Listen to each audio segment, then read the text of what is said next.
హల్లెలూయా. 103వ కీర్తన, దావీదు కీర్తన.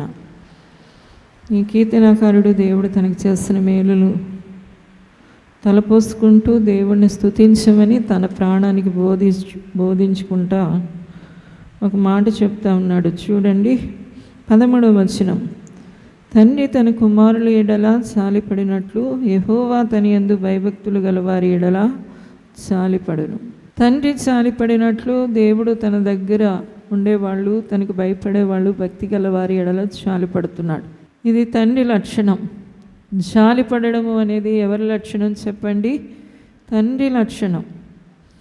తండ్రి తన పిల్లల మీద జాలిపడుతూనే ఉంటాడు. పరలోకపు తండ్రి కాదు, ఈ భూ సంబంధమైన తండ్రి కూడా దేవుడు అలాంటి లక్షణాన్ని అనుగ్రహించాడు. భూ సంబంధంగా తండ్రి స్థానంలో ఉన్న వాళ్ళకి, బిడ్డలు కలిగిన వాళ్ళు తమ బిడ్డలు ఏడల జాలిపడినట్లుగా దేవుడు వాళ్ళలో అలాంటి మనస్సును పెట్టాడు. దేవునికి స్తోత్రం. దెయ్యాల చేత పట్టబడిన వాళ్ళు, దెయ్యాల చేత పీడింపబడుతున్న వాళ్ళలో ఈ లక్షణం కొంతవరకు చూడలేకపోవచ్చు, కానీ పరిపూర్ణంగా ఈ లోకంలో తండ్రి అనే స్థానంలో నిలవబడిన ప్రతి వ్యక్తికి కూడా ఒక లక్షణం ఉంటుంది. అదేంటి అంటే తన బిడ్డల ఎడల జాలిపడడం. దేవునికి స్తోత్రం. హల్లెలూయా. మనకి పరిశుద్ధ గ్రంథంలో ఒక అద్భుతమైన తండ్రి కనిపిస్తున్నాడు.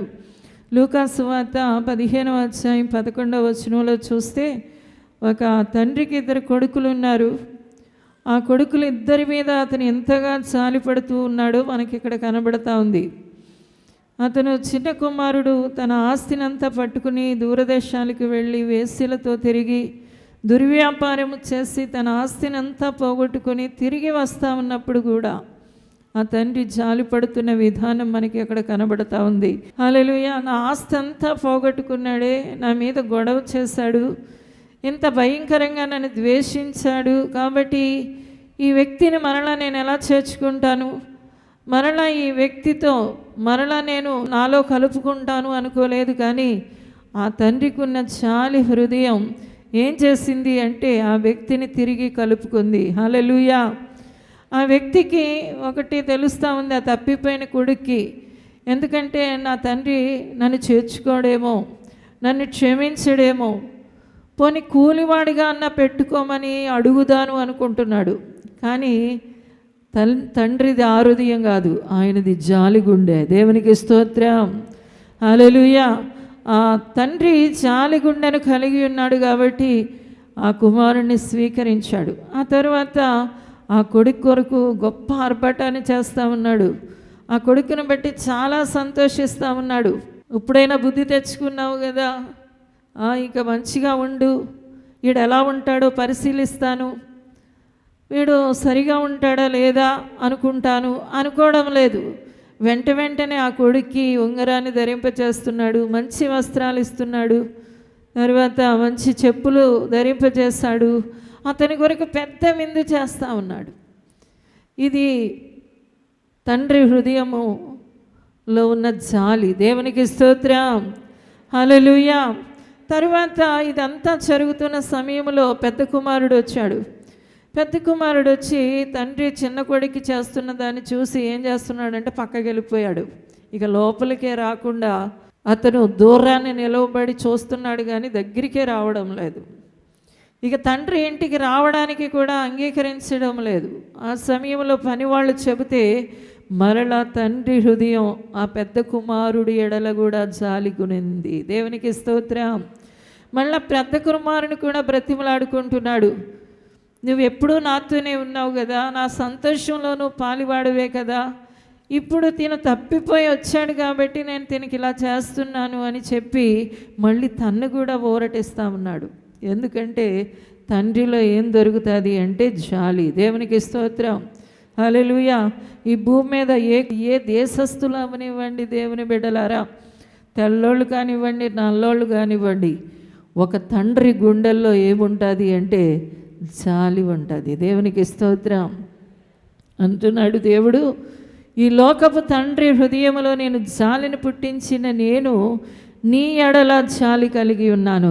ఒక్కొక్క బిడ్డ విషయంలో, తప్పిపోయిన కుమారుడి విషయంలో ఎంత జాలి, పెద్ద కుమారుడు కోపగించుకొని అలిగి బయట ఉండిపోతే అతని మీద ఎంత జాలి. ఇలాగా జాలి పడుతూ వాళ్ళని ఊరడిస్తూ ఏం చేస్తూ ఉన్నాడు అంటే ఆ తండ్రి తన హక్కును చేర్చుకుంటా ఉన్నాడు. ఈ రోజున ఇదే పనిని దేవాది దేవుడు చేస్తున్నాను అని చెబుతున్నాడు. ఈ లోకపు తండ్రి ఎలాగ బిడ్డల మీద జాలిపడే హృదయాన్ని ఇచ్చానో, వాళ్ళకి అలాంటి మనసు ఇచ్చానో, అదే విధముగా నా బిడ్డలైన వారిని, నా దగ్గరికి వచ్చిన వారిని నేను వాళ్ళను ఊరడించడంలో, బొచ్చిగించడంలో నేను ఇలాంటి పనిని కలిగి ఉన్నాను అని సెలవిస్తూ ఉన్నాడు. దేవునికి స్తోత్రం, హల్లెలూయా. కాబట్టి యేసు ప్రభువులో తండ్రి జాలిని మనము చూడగలుగుతున్నాం. తర్వాత చూడండి, యెషయా గ్రంథం 66వ అధ్యాయం 13వ వచనాన్ని చూద్దాం. ఒకని తల్లి వాణ్ణి ఆదరించినట్లు నేను మిమ్మల్ని ఆదరించెదను, యెరూషలేములోనే మీరు ఆదరింపబడెదరు. ఒకని తల్లి వాణ్ణి ఆదరించినట్లు నేను మిమ్మల్ని ఆదరించెదను. ఇక్కడ కూడా దేవుడు ఈ లోకపు తల్లిని చూపిస్తూ ఉన్నాడు. ఈ లోకపు తల్లికి ఏముంటుంది అంటే ఆదరించే లక్షణం ఉంది. బిడ్డలారా, తల్లి అనే స్థానంలో నిలబడిన ప్రతి స్త్రీలో ఉండే అద్భుత గుణం ఏంటి అంటే ఆదరించడం. హల్లెలూయా. ఆదరణ అనే లక్షణాన్ని ఉంది కాబట్టి తన బిడ్డల్ని ఏం చేస్తుంది అంటే ఆదరిస్తుంది. తల్లికి చెప్పుకున్నప్పుడు అది ఏ విషయమైనా, ఏ సమస్య అయినా, ఎలాంటి విషయమైనా కూడా తల్లి దగ్గర ఏం దొరుకుతుంది అంటే ఆదరణ దొరుకుతుంది. అందుకనే యేసు ప్రభు యెషయా గ్రంథం 49వ అధ్యాయం 15వ వచనంలో అంటున్నాడు, స్త్రీ తన గర్భాన పుట్టిన బిడ్డను కరుణింపకుండా మరిచిపోతుందా? వారైనా మరిచిపోవచ్చు కానీ నేను నిన్ను మరువను. స్త్రీకున్న లక్షణమే ఆదరణ. స్త్రీకున్న లక్షణమే అది. తన బిడ్డని తను ఆదరించుకుంటుంది. ఎవరు ఎన్ని మాటలు పాడినా, ఎంతమంది ఎలాగ తోలనాడినా తన హక్కును చేర్చుకొని ఏ సమస్యో దాన్ని పరిష్కరించడానికి తన వంతు కృషి చేస్తుంది. కాబట్టి ఈ భూమి మీద ఉన్న తల్లికి అలాంటి గొప్ప లక్షణం ఉంది. ఈ లక్షణాన్ని తల్లులనే వారికి ఇచ్చిన దేవుడు అంటున్నాడు, నేను కూడా తల్లిలాగా నిన్ను ఆదరిస్తాను అంటున్నాడు. హల్లెలూయా. ఈ లోకంలో ఉన్న తల్లులకి చాలామంది పిల్లలు వాళ్ళ సమస్యలు చెప్పరు. అందుకనే వాళ్ళు ఏం చేస్తారంటే వాళ్ళకి వీళ్ళకి చెబుతారు, తల్లికి చెప్పరు. నిజంగా తల్లికి చెబితే ఈ రోజున ఆత్మహత్యలన్నీ, యవనస్తుల ఆత్మహత్యలన్నీ ఆగిపోతాయి. ఏ సమస్య అయినా, ఏ కష్టమైనా తల్లికి చెప్పుకోవడానికి నేర్చుకోగలిగితే ఆడపిల్లలైనా మగపిల్లలైనా వాళ్ళు చాలా వరకు సేవ్ అయిపోతారు. దేవునికి స్తోత్రం. వాళ్ళు మంచి జీవితాన్ని జీవించగలుగుతారు, ఒక యోగ్యమైన ప్రవర్తన కలిగి ఉండగలుగుతారు. అన్ని విషయాలు తల్లికి మరుగు చేస్తారు కొంతమంది. అందుకనే చాలా కష్టాల్లో, శోధనల్లో, భయంకరమైన శాతాను యొక్క ఉచ్చుల్లో, వలల్లో పడిపోతూ ఉన్నారు. ఎందుకంటే కొందరు గుణాలట ఎప్పుడు తెలుస్తాయి అంటే భర్త గుణం భార్యకి జబ్బు చేసినప్పుడు తెలుస్తుందట. ఎవరో రాస్తే చదివాను. భర్త గుణం ఎప్పుడు తెలుస్తుంది? భార్యకి జబ్బు చేస్తే తెలుస్తుంది. ఇతను ఎంత ప్రేమిస్తున్నాడు అనేది అర్థమవుతుంది. భార్య గుణం ఎప్పుడు తెలుస్తుంది అంటే భర్త పేదరికంలో, కష్టాల్లో ఉన్నప్పుడు తెలుస్తుందట. నువ్వేం తెచ్చిపెట్టడం లేదు, నువ్వు నాకేమి ఇవ్వడం లేదని చెప్పి ఏం చేస్తుందంటే వ్యతిరేకిస్తుంది. అలాగే కొడుకు గుణం ఎప్పుడు తెలుస్తుంది అంటే అమ్మా నువ్వంటే నాకు ఎంతో ప్రేమమ్మ అంటాడు. పెళ్ళైన తర్వాత వాడి గుణం తెలిసిపోతుంది, ప్రేమ ఉందో లేదో. అలాగే ఆడపిల్ల గుణం ఎప్పుడు తెలుస్తుంది అంటే యవ్వన కాలంలో తెలిసిపోతుంది.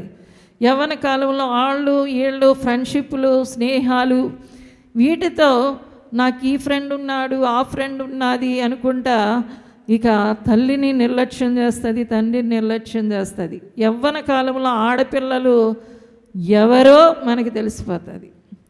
దేవుని బిడ్డలారా, అయితే మనిషి యొక్క స్వభావం ఇది. అయితే దేవుడు అంటున్నాడు, ఒకని తల్లి ఆదరించినట్లు. ఈ రోజున తల్లులకి చెప్పని వాళ్ళే ఎక్కడ చూసినా ఈ లోకంలో జరుగుతున్న భయంకరమైన కార్యాలకి కారణం ఏంటి అంటే వారి ఇంట్లో చెప్పుకోరు, తల్లికి చెప్పుకోరు. ఎవరో ఫ్రెండ్కి చెబుతారు. ఎవరో ఫ్రెండ్కి చెప్పి వాళ్ళు ఏం చేస్తారంటే అవస్థలు పాలవుతారు. అందుకనే చాలామంది యవనస్తులు ఆత్మహత్యలు చేసుకుంటూ ఉన్నారు. ఏ సమస్య అయినా తల్లి దగ్గరికి వచ్చింది అంటే దానికి ఆదరణ దొరుకుతుంది. దేవునికి స్తోత్రం, హల్లెలూయా. ఆ సమస్యను పరిష్కరించగలిగిన సత్తా తల్లికే ఉంది. ఎందుకంటే దేవుడు ఆమెలో ఆ లక్షణాన్ని పెట్టాడు, ఆదరించడం. హల్లెలూయా. దేవుడు అంటున్నాడు, ఆ స్థానంలో నిలబడిపోయాడు దేవుడు. ఒకని తల్లి వాడిని ఆదరించినట్లుగా నేను కూడా నిన్ను ఆదరిస్తాను. జాలిపడడం అనే స్థానంలో ఆయన నిలబడిపోయాడు. రెండవదిగా ఆయన ఆదరించడం అనే స్థానంలో నిలబడిపోయాడు. పరలోకపు తండ్రిలో ఎన్ని విశేషాలు ఉన్నాయో చూడండి. తర్వాత చూడండి, యెహెజ్కేలు గ్రంథం 34:12 చదువుదాం. తమ గొర్రెలు చెదిరిపోయినప్పుడు కాపరులు వాటిని వెదకినట్లు నేను నా గొర్రెలను వెతుకుతున్నాను. హల్లెలూయా. ఇక్కడ దేవుడు దేనికి పోల్చుకుంటున్నాడంటే కాపరికి పోల్చుకుంటున్నాడు. ఒక కాపరి యొక్క లక్షణం ఏంటి అంటే తన గొర్రెల్ని చాలా జాగ్రత్తగా చూసుకుంటాడు. అవి తప్పిపోయాయి అంటే వెతికి తెచ్చుకుంటాడు. వాటి ముందు నడిపించుకుంటాడు. వాటికి ఆహారం కొరకు చాలా ప్రయాసపడతాడు. వాటికి నీళ్లు ఇవ్వడానికి చాలా ప్రయాసపడతాడు. తర్వాత అవి దొడ్డిలో ఉన్నప్పుడు దొంగలు వాటి దగ్గరికి రాకుండా చూసుకుంటాడు. దుష్ట మృగాలు వాటిని చంపకుండా చూసుకుంటాడు. ఇదంతా ఎవరి లక్షణం అంటే ఒక కాపరి యొక్క లక్షణం. దేవుడు అంటున్నాడు, నేను కూడా ఆ స్థానంలో నిలబడ్డాను. దేవునికి స్తోత్రం. నిన్ను బాగా చూసుకుంటాను, నిన్ను చాలా బాగా చూసుకుంటాను. ఎందుకంటే నువ్వు నాకు గొర్రెగా ఉన్నావు. దేవుని బిడ్డలారా, దేవునికి గొర్రెగా ఉన్న వాళ్ళందరికీ కూడా మంచి జీవితం ఉంది. ఎందుకంటే ఆయన తన గొర్రెల్ని బాగుగా చూచుకునేవాడు. హల్లెలూయా. మన మంచి వాటిని పొందడానికి, మంచిగా ఈ లోకంలో మంచి స్థితిలో ఉండడానికి కొంతమంది చాలా ప్రయాసపడుతూ ఉంటారు. దేవుడి చేతులకి అప్పగించుకుని ఆయన కాపరిగా పెట్టుకుంటే చాలు, ప్రతి వారు కూడా మంచి శ్రేష్టమైన జీవితాన్ని జీవించగలుగుతారు. దుష్టుడు వారి దగ్గరికి రాలేడు, దుష్ట మృగాలు వాటి దగ్గరికి రాలేవు. ఎక్కడైనా తప్పిపోయినా కూడా ఆయనే వెతికి తెచ్చుకుంటాడు. ఇది కాపరి యొక్క లక్షణం. ఈ లక్షణం ఎవరిలో మనం చూడగలుగుతున్నామంటే సాక్షాత్తు యేసుక్రీస్తు ప్రభువులో. హల్లెలూయా. మంచి నాన్న ఆయన, మంచి అమ్మ, జాలిపడే నాన్న, ఆదరించే అమ్మ. మూడోది ఏంటి? బాగుగా చూసుకునే కాపరి ఆయనే. హల్లెలూయా. తర్వాత చూడండి, మత్తయి సువార్త 23:37 చూద్దాం. యెరూషలేమా యెరూషలేమా, ప్రవక్తలను చంపుచును, నీ యొద్దకు పంపబడిన వారిని రాళ్లతో కొట్టుచును ఉండుదానా? కోడి తన పిల్లలను రెక్కల క్రిందకి ఎలాగూ చేర్చుకొనెనో అలాగే నేను నీ పిల్లలను ఎన్నో మార్లు చేర్చుకొనవలనని ఉంటిని గాని మీరు ఒల్లకపోతిరి. తర్వాత దేవుడు తను ఎలాగ పరిచయం చేసుకుంటున్నాడు అంటే, నేను కోడి తన పిల్లల్ని రెక్కల్లో ఎలా చేర్చుకుంటుందో అలాగే చేర్చుకుంటాను. కాబట్టి ఒకసారి కోడిని చూసి నేర్చుకోండి. కోడి ఎలాగ తన పిల్లల్ని రెక్కలలో చేర్చుకుంటుందో అలాగే చేర్చుకుంటాను. ఎందుకు కోడి తన రెక్కల్లో పిల్లల్ని పెట్టుకుంటుంది అంటే, కోడి పిల్లలు గ్రద్ద బారిన పడకూడదు, అవి చనిపోకూడదు, అవి నశించకూడదు, అవి మరణానికి అప్పగింపబడకూడదు. కాబట్టి తన రెక్కల్ని చాపి, నన్ను పొడిచినా పర్వాలేదు, నా ఈకలు లాగినా పర్వాలేదు, కానీ నా బిడ్డకి ఏ హాని కలగకూడదు, నా బిడ్డకి ఏ ప్రమాదం కలగకూడదు, నా బిడ్డకి ఏ విపత్తు కలగకూడదని ఆ కోడి పిల్ల తన బిడ్డల్ని రెక్కల కింద పెట్టుకుని కాపాడుకుంటుంది. దేవునికి స్తోత్రం. దేవుడు అంటున్నాడు, ఆ లక్షణాన్ని నేను కలిగి ఉన్నాను, ఆ లక్షణాన్ని నేను కూడా కలిగి ఉన్నాను. నిన్ను రెక్కల్లో పెట్టుకుని దాచుకుంటున్నాను. నాకు దెబ్బలు తగిలాయి, నాకు గాయాలయ్యాయి, నాకు రక్తం వచ్చింది, కానీ నువ్వెప్పుడు క్షేమంగా ఉండాలి, నువ్వెప్పుడు బాగుండాలి, నువ్వెప్పుడు సజీవంగా ఉండాలని మన దేవుడు మన విషయంలో కోరుకుంటున్నాడు. తర్వాత చూడండి, ద్వితీయోపదేశకాండం 32:11 చూద్దాం. పక్షిరాజు తన గూడు రేపి తన పిల్లలపైని అల్లాడుచు రెక్కలు చాపుకొని వాటిని పట్టుకొని తన రెక్కల మీద వాటిని మోయినట్లు యెహోవా నడిపించెను. హల్లెలూయా. ఇక్కడ దేవుడు పక్షిరాజుని చూపిస్తా ఉన్నాడు. పక్షిరాజుకి ఒక లక్షణం ఉంది, మీరు చూసారా? పక్షిరాజు ఒక లక్షణాన్ని కలిగి ఉంది. తన పిల్లల్ని రెక్కల మీద ఎత్తుకొని పైకి తీసుకెళ్ళి వాటికి ఏం చేస్తుంది అంటే ఎగరడం నేర్పిస్తుంది. ఆ పైనుంచి వాటిని కింద వదులుతుంది, తర్వాత మళ్ళీ రెక్కలతో పట్టుకుంటూ ఉంటుంది, మరలా ఎగురుతుంది, మళ్ళా రెక్కలతో పట్టుకుంటూ ఉంటుంది. ఇలాగా వాటిని ఏం చేస్తుంది అంటే వాటికి ఎగరడం నేర్పిస్తుంది. దేవునికి స్తోత్రం, హల్లెలూయా. దేవుడు అంటున్నాడు, ఆ పక్షిరాజుకి ఎలాంటి లక్షణం ఉందో నాకు కూడా అలాంటి లక్షణమే ఉంది. నేను నా పిల్లల్ని ఏం చేస్తున్నానంటే వాళ్ళకి జీవించడం నేర్పిస్తున్నాను. హల్లెలూయా. అందుకనే యేసు ప్రభు తన అడుగు జాడల్ని మనకు మాదిరిగా పెట్టారు. నువ్వు ఆయన చూస్తే చాలు అద్భుతమైన జీవితాన్ని జీవించగలవు. ఆయనలా నడవడానికి మీరు ప్రయత్నిస్తే ఆయన మిమ్మల్ని అద్భుతంగా నడిపిస్తాడు. దేవా నన్ను నడిపించండి అనే ప్రతి వారు కూడా ఆయన ద్వారా నడిపించబడతారు. పక్షిరాజుకి ఎలాంటి లక్షణం ఉందో మన యేసయ్యకి అలాంటి లక్షణమే ఉంది. ఆయన తప్పకుండా నీ జీవితాన్ని అద్భుతంగా నడిపించగలడు. హల్లెలూయా. తర్వాత చూడండి, యెషయా గ్రంథం 62వ అధ్యాయం 5వ వచనం. యవనుడు కన్యకను వరించి పెండ్లు చేసుకున్నట్లు నీ కుమారులు నిన్ను వరించి పెండ్లు చేసుకొనెదరు. పెండ్లి కుమారుడు పెండ్లి కూతురిని చూచి సంతోషించినట్లు నీ దేవుడు నిన్ను గూర్చి సంతోషించును. హల్లెలూయా. ఇక్కడ దేవుడు పెండ్లి కుమారుడి యొక్క ఒక లక్షణాన్ని తెలియజేస్తున్నాడు. నీవు ఎప్పుడైనా పెండ్లి కొడుకుని చూసావా? అతడు పెండ్లి కూతుర్ని చూసినప్పుడు చాలా ఆనందపడిపోతాడు. అతనికి పెండ్లి జరిగే వివాహ వేదిక దగ్గరికి మీరు వెళ్ళండి, అతనికి ఈరోజు మంచి పదార్థాలు వండేమని పెండ్లి కుమారుడికి చెప్పండి. వాటిలో పెండ్లి కుమారుడు ఆనందించడు. ఈ డెకరేషన్ ఎలా ఉంది అనండి, దానిలో కూడా పెద్ద ఆనందించడు. తర్వాత ఇంత బంధువులు వచ్చారు, పలానా అధికారులు కూడా నీ పెళ్ళికి వచ్చారు, దానిలో కూడా పెద్ద ఆనందించడు. ఎవరనంటే పెళ్లి కూతుర్ని చూడగానే ఆనందం వచ్చేస్తుంది.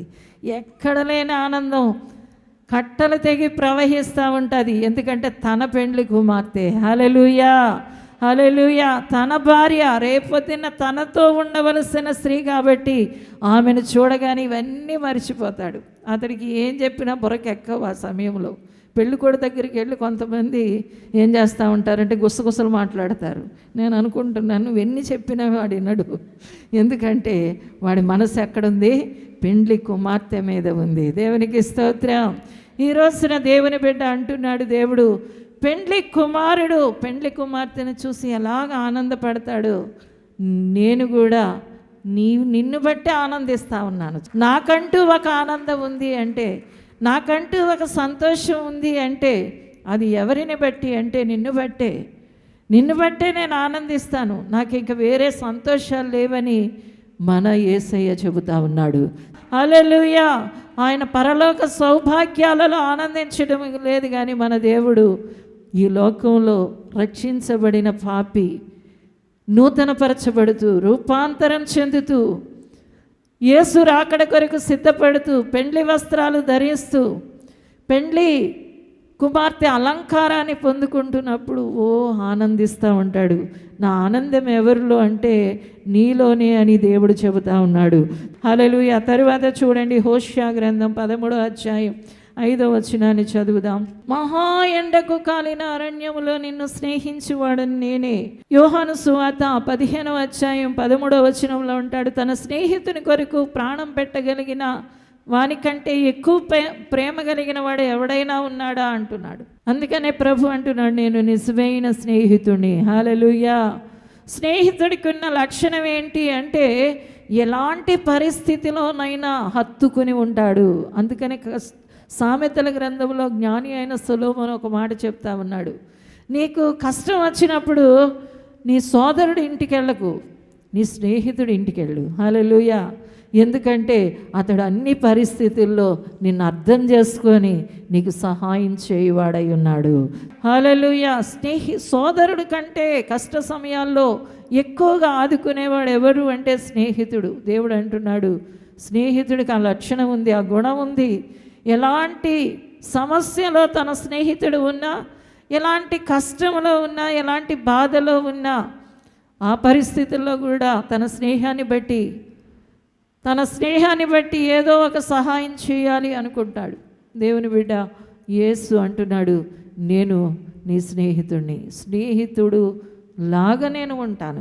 హల్లెలూయా. నీ కష్టంలో, నీ కన్నీరులో, నీ దుఃఖంలో, నీ వేదనలో నీ బాధలో, నీ ఇబ్బందుల్లో నీకు నేను స్నేహితుడిలాగా ఉండబోతున్నాను. హల్లెలూయా. మన యేసయ్య మనకు సర్వమై ఉన్నాడు, సమస్తమై ఉన్నాడు. ఆయనలో మనకి తండ్రి జాలి దొరికింది, ఆయనలో మనకి తల్లి ఆదరణ దొరికింది, ఆయనలో కాపరి అనే లక్షణం మనకి దొరికింది. ఆయన మనల్ని బాగుగా చూసుకునే దేవుడై ఉన్నాడు, బాగుగా చూసుకునే దేవుడై ఉన్నాడు. ఆయనలో మనము కోడి లక్షణం ఆయన కలిగి ఉన్నాడు, తన రెక్కల్లో దాచుకుంటాడు. పక్షిరాసు లక్షణాన్ని ఆయన కలిగి ఉన్నాడు. ఆయన మన జీవితానికి సంపూర్ణమైన జీవిత విధానాన్ని మనకి నేర్పిస్తాడు. దేవునికి స్తోత్రం. ఆయనలో పెండ్లి కుమారుణ్ణి చూడగలం, మనల్ని బట్టి ఆయన ఆనందిస్తాడు. చివరిగా అంటున్నాడు, నేను స్నేహితుడిగా ఉంటాను. ఈ యేసుని మనం అంగీకరించాం, ఆయనను మనం స్వీకరించాం. ఆయన అద్భుతంగా మన జీవితాల్లో పనిచేస్తూ ఉన్నాడు. ఒక పక్క తండ్రిలాగా, ఒక పక్క తల్లిలాగా, ఒక పక్క స్నేహితుడులాగా, ఒక పక్కన పెండ్లి కుమారుడిలాగా అన్నీ తానే మన జీవితాలను అద్భుతంగా నడిపిస్తున్న దేవాది దేవుడు మనకు కలిగి ఉన్నాం. హల్లెలూయా.